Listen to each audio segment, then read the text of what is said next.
Hello, my name is Dr. Stephen Critchlow. I'm a consultant psychiatrist. I've also been a church pastor. And I'm doing a series of short talks on the topic of suffering and a God of love, trying to understand, as it were, this difficult area.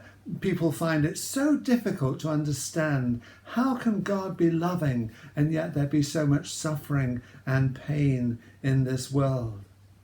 One of the worst conditions that you can ever suffer from is something called Huntington's chorea.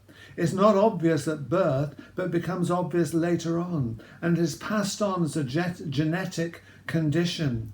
And a man called Scott Porter wrote a book called The Blue Institution, and he describes his journey through this horrific illness. For example, he talked about it as being one of Mother Nature's cruelest jokes. He was unable to do anything for himself. He couldn't communicate verbally. He can only communicate using subtle vibrations. His brilliant mind was still intact when he was writing, but his body could no longer function. There had been deterioration in his muscles. He could no longer walk. Depression is also common in this condition, and there can be suicide. And the difficulty with it is handed on from father to child, and actually the person may have had children by the time it may become manifest, so it can carry on through the generations. It's a very, very difficult and serious condition. So how can we understand a God of love when we come to that? And of course, I as a doctor, as a psychiatrist, am dealing all the time with people with depression. And sometimes the depression is because they've lost something very significant in their lives. I remember clearly a woman in hospital who'd lost her husband, and she was very deeply depressed. Another man was going blind and really struggling with the effects of that depression.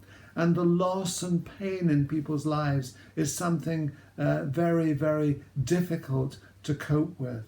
Of course, sometimes suicide is there, and dealing with suicide, and particularly the ongoing effects in the family, can be extremely difficult. Some people's lives, some families' lives are blighted by the effect of a suicide in the family, and that has an ongoing effect in their lives. And so there's all this pain, all this struggle in people's lives. Of course, coping with death itself is extremely difficult.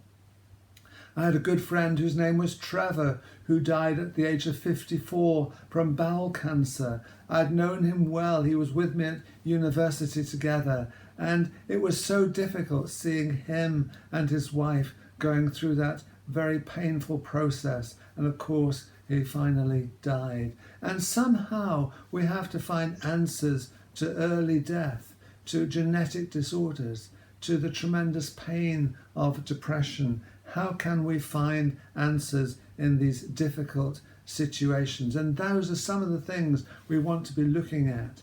And I will be moving on after this talk into looking a little bit at how God is a God of love.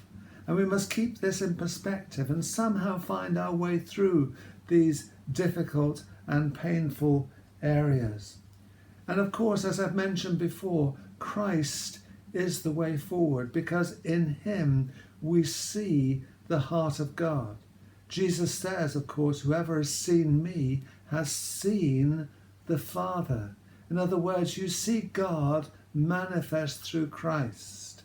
And when you see Christ, you see him full of love and care for people. And that love is shown in all kinds of ways. It's shown, as we've described, in many acts of physical healing. It's also shown in his teaching. And you remember the story perhaps of Mary and Martha. Martha was very busy with the housework and making a meal, and she was rather annoyed that Mary was sitting at the feet of Jesus listening to him. And Jesus, when Martha challenges him, says that Mary's actually chosen the better part. Because you see, if we sit at the feet of Jesus, if day by day we come to him and open our hearts and lives to him, then he will help us And he will help us to understand this world and its mess. But more than that, he will actually help us to bring life and hope and healing in the place of pain and suffering. And as we go on through this series, I'll be moving on to looking at how we can understand love. How we can understand love in its fullest extent. What do we mean by love? Are there different kinds of love? I'll be moving on to these areas next. And so I'm hopeful that this series will be helpful to you. God bless you. Thank you for listening.